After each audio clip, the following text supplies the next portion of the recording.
आज हम एक बहुत बड़ा मुद्दा समझने वाले हैं, यूजीसी के नए नियम और क्यों लोग इसका विरोध कर रहे हैं। यूजीसी यूनिवर्सिटी ग्रांट कमीशन ये सरकार की मुख्य संस्था है जो कॉलेज और यूनिवर्सिटी के नियम बनाती है। इसका काम है कि पढ़ाई सम्मान, सुरक्षित और निष्पक्ष रहे। जनवरी 2026 में यूजीसी ने एक नया नियम लागू किया है। इसे कहते हैं इक्वलिटी रेगुलाइजेशन 2026। दोस्तों, इसका लक्ष्य है कि कॉलेज में यूनिवर्सिटी यानी कि जाति, धर्म, लिंग, जगह या विकलांगता के आधार पर कोई भेदभाव ना हो।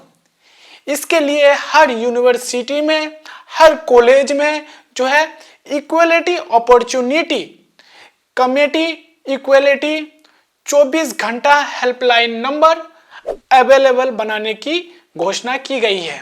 ये इसमें जो रिपोर्ट में जो बताए जाते हैं।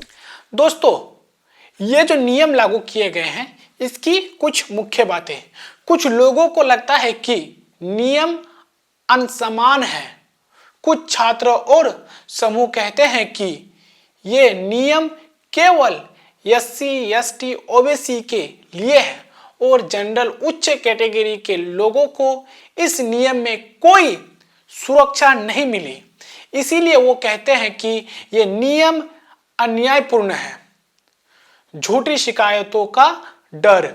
नए नियम में यह स्पष्ट नहीं है कि झूठी शिकायत करने पर सजा क्या होगी।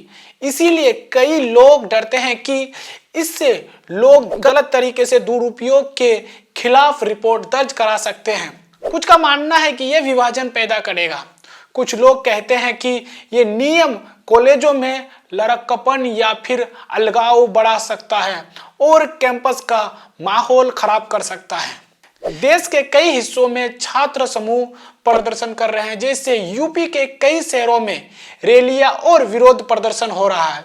कुछ लोगों ने यूजीसी के सामने भी यानी कि याचिका सुप्रीम कोर्ट में दायर की है। सरकार और शिक्षा मंत्री ने कहा कि कोई भेदभाव गलत तरीके से नहीं लिया जाएगा या दुरुपयोग नहीं कर सकेगा और नियम कानूनी तौर पर संविधान के अंतर्गत ही लागू किया जाएगा।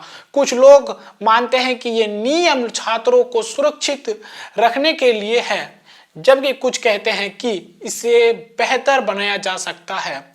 सबकी सुरक्षा बराबर होना चाहिए और हो सकती है।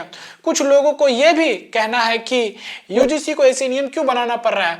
हमारे देश के राजनीति पार्टी हिंदू, मुस्लिम, एससी, एसटी, ओबीसी के नाम से राजनीति करते हैं। एक वर्ग दूसरे वर्ग के अंदर राजनीतिक नफरत फैलाते रहते हैं। इस नियम से छात्र की एकता कमजोर होगा। हमारे देश में जाति देखकर नंबर दिया जाता है, नौकरी दिया जाता है और हमारे देश में भेदभाव करते हैं। जब तक हमारे देश में जाति देखकर नंबर दिया जाएगा तब तक भेदभाव खत्म नहीं होंगे। हमारा कहना है कि ऐसी एससी, एसटी, ओबीसी जनरल के नाम से नौकरी दिया जाता है। क्यों? देश के सभी लोगों को नौकरी मिल जाएगा, कोई जाति देखकर नहीं, सबको काम मिलना चाहिए। तो इस तरह की जो एससी, एसटी, ओबीसी और जिसे जनरल कैटेगरी यानी उच्च जाति के लोग बोलते हैं, इस तरह की भेदभाव नहीं होंगे। क्योंकि हमारे देश में इस तरह के माहौल बना दिया गया है कि हमें जो है मेन चीज को छोड़ के हम लोग एससी, एसटी, ओबीसी, उच्च कैटेगरी, छोटे कैटेगरी, बड़े कैटेगरी, मतलब इंसानों को बांट रहा है। हम लोग किस तरह के माहौल में रह रहे हैं। सबसे बड़ा चीज ये है कि हम लोग मेन मुद्दा जो हमारा मुद्दा होना चाहिए हमें नौकरी देने का, उस चीज को छोड़कर हम लोग महंगाई को छोड़कर, हम लोग रोजगार को छोड़कर, मतलब हम लोग शिक्षा जो पढ़ाई जो कि नई शिक्षा नीति में हम लोग की कॉलेजों को ऑटोनोमस करने की बात कही गई है। स्कूलों की पढ़ाई लिखाई में जो है किस तरह से छटनी करने की बात कही गई है।